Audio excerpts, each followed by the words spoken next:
The movie is set in a small town in Scotland, where we see a middle-aged man and flock of ravens are seen heading their way towards the town, and then we see a police woman named Rachel wakes up from a bad dream. After waking up she finds a black feather on the pillow. She takes a look at it and soon gets ready and heads out for her first night shift at the police station.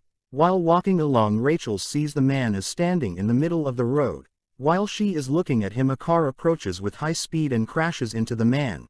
Seeing this, Rachel quickly runs towards the car. Soon the young driver named Caesar comes out of the car to take a look. But Caesar and Rachel gets surprised after seeing no one there. Rachel notices some blood marks on the front and also the windshield is broken. Yet the man's body is nowhere to be found. Using this chance, Caesar tries to make his way out of there saying there are no casualties. But Rachel still arrests him and takes him to the police station. Rachel gets to the police station and meets Sergeant McCready. Then the sergeant tells her that Caesar is their regular client since he always gets arrested for doing illegal stuff. In the next scene we see Constable Warnock and Mundy who in car having an extramarital affair. While they are doing their thing, Rachel calls them and asks them to keep a look for the man that Caesar crashed into. While Rachel and McCready are talking about the blood on the headlights, Caesar gets a flashback of himself hitting a girl with his car. And even McCready also tells her they couldn't hold him for too long since there is no victim. But eventually they takes Caesar and puts him in a cell in the meantime. After getting to the basement, Rachel sees another convict named Beswick. Beswick is charged for assaulting his wife and killing the baby in her womb. After locking up Caesar they goes out, and while they are talking the two officers on patrol arrives to the police station with the man. They gets to the old man and starts to interrogate about himself. But the man doesn't say anything and just sits still. The cops think this might be due to intoxication and goes to call for a doctor. Soon Dr. Hume gets to the police station and treats the man. Hume says that he doesn't have any intoxication, so it is not that he can't talk, but it is just he doesn't want to. While Hume is treating him, he says something which makes Hume remember about the crime he committed recently. Realizing that the man knows about it and Hume tries to kill the man. Seeing the doctor aggressive behavior, they restrains him and takes him to basement and puts him in a cell. After getting to the basement, Caesar and Beswick sees Dr. Humes and asks him why he is here. But he remains silent. After some time the cops takes the man's fingerprints to identify him, and soon they finds out through the fingerprints and records that his name is Alexander Monroe, and turns out he died in 1983 in a fire accident. Then the cops asks him how is he still alive, and then he asks Alexander why the doctor tried to attack him and what he knows, but he talks about something else and reminds McCready of his sins. Remembering this, he gets angry and tells Rachel to take him to the basement. Later, while sending him to the cell, Rachel sees some visions of herself as a child being tied up and abused. Then while locking up the cell, Mundy gets the vision of herself killing someone while investigating. She gets panicked and immediately runs out of there. Soon Rachel gets to Mundy and asks what is wrong, but Mundy doesn't want to talk about that and turns her away. Later Warnock tells the sergeant that Hume's wife is not responding to the call, and McCready tells them to go to his house and tells them about Hume being locked up. And then McCready puts Rachel in charge of the station and he leaves to investigate something to know about Alexander. After the officers all left, while Rachel is checking the book, she again gets the visions of herself being abused. She then opens the book and starts searching for the names written in the book, and turns out each and every one of them is dead. Back at the cell the convicts talk about themselves, and then Alexander calls Beswick's name and reminds him of his sins. He often beats his wife and gets arrested. But as soon as his wife forgives him, she comes to take him back again. Alexander then asks him to confess his sins and why he beats up his wife. But Beswick accuses everything else instead of himself. Alexander gives one more chance, but still he doesn't confess. Then he lights up a matchstick and a shadowy hand reaches to Beswick, and soon the lights in his cell and the camera goes off. Meanwhile Rachel noticed this, and when she is about to act she gets a call from Warnock saying Hume's house is empty. Suddenly Beswick starts to behave like he was possessed and keeps hitting his head to the cell. Soon Rachel notices this and runs to the basement and opens up his cell. He immediately runs out and falls down. Seeing this, Hume offers Rachel to help her out. When she is reluctant, Hume tells that he is the only one that can save him at this time and asks her to let him out. After opening the cell he quickly gets to Beswick and checks him. Then Beswick looks at Alexander and says that he saw who he truly is and falls back. Seeing this, Rachel tries to contact the sergeant, but he doesn't pick up.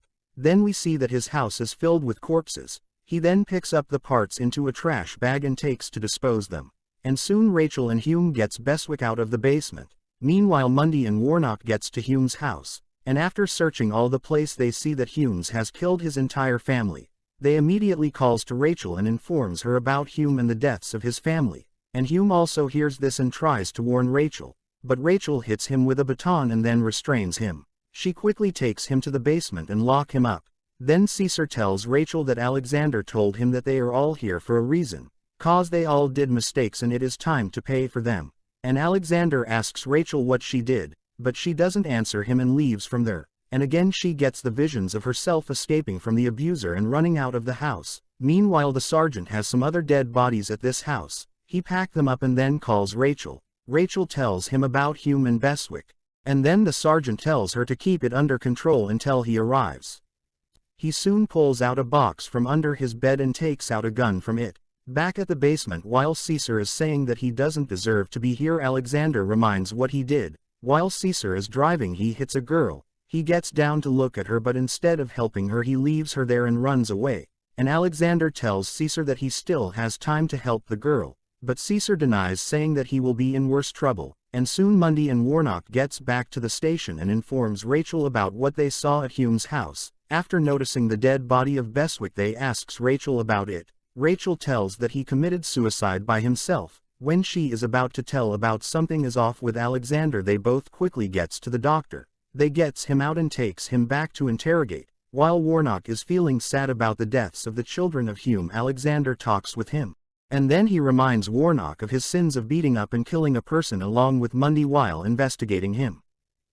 He then quickly rushes back to the doctor. Rachel and Mundy interrogates him to tell why he did the killings. Dr. Hume tells that he is trying to find the key to immortality by locating the soul and trapping it, and so he could bring the dead back to life. While this is happening Warnock immediately gets there and he starts beating up the doctor. He beats Hume to the table's handle and kills him. Mundy then suggests that they have to work out on a cover-up story. When Rachel tries to intervene Mundy tells her this the justice he deserves and tries to convince her to go along with them. She then hears that Caesar is calling for her and goes to check on. Caesar then tells that he hit a girl while driving, and that is her blood on the car. While he is telling the location Alexander intervenes and says that she died 2 minutes ago. Rachel then gets to Alexander and asks him how he knows all this and who he is. Then we see that he is the one that gave Rachel the chance to escape when she is a child, and he tells her that Mundy and Warnock are planning for Rachel's murder to cover up the tracks. Rachel gets back and she hears them talking how to murder her. When Warnock is reluctant Mundy convinces him saying that there should be no witnesses, and she plans to kill everyone else in the station. Then Rachel gets a call from Macready and she gets caught. She then hints Macready about Mundy and Warnock, and soon they tries to attack her. But Rachel fights back with them and tries to escape, but in the end she gets caught up by them. When Warnock is about to kill her Macready gets to the station, and then he shoots Warnock and this gives a chance to Mundy and Rachel to escape. They quickly runs and goes to hide inside a room, but soon Macready breaks the door and shoots Mundy on the shoulder. They both manages to escape and get into the basement. When he is not able to get into the basement he backs off. Meanwhile Rachel asks Alexander for help but he declines, and soon the power goes off and when Rachel takes a look outside she sees that Macready is pouring the oil around the station. He pours the oil down to the basement and then lights it up. Rachel then opens up the cells and lets them out. When she asks Alexander for his help he tells that the others' fates are sealed, and says that he can help her if she wants, and all she has to do is leave them to their fate. Later they takes some blankets and gets them wet to cover themselves and runs out of the flames. While they are trying to escape Macready waits for them and tries to kill them. When Mundy tries to run she slips and falls on the broken glass. Macready gets to her and pushes her throat down the glass. After that he gets to Caesar and kills him. When he is about to shoot Rachel she throws a gas can on him resulting in Macready get hurt in return. Then Rachel gets to him and crushes his head. After Rachel gets out of there Alexander also comes out, and then he strikes out the names of the dead ones in the police station while explaining their sins, and then it is revealed that Alexander is the devil, and he was here to collect the souls of the people who are gathered in the police station which is a limbo. And it is evident that the place is not set in the town but somewhere else since we couldn't see a single person around other than them. After crossing the names of the sinners we see Rachel's raven-themed picture in the book. Then Alexander tells Rachel that he saw her fleeing from the abuser, and since then he couldn't forget the flame of vengeance in her eyes. Then he asks her to accompany him in punishing the wicked for their sins. Soon Rachel agrees to the offer and then they both share a kiss.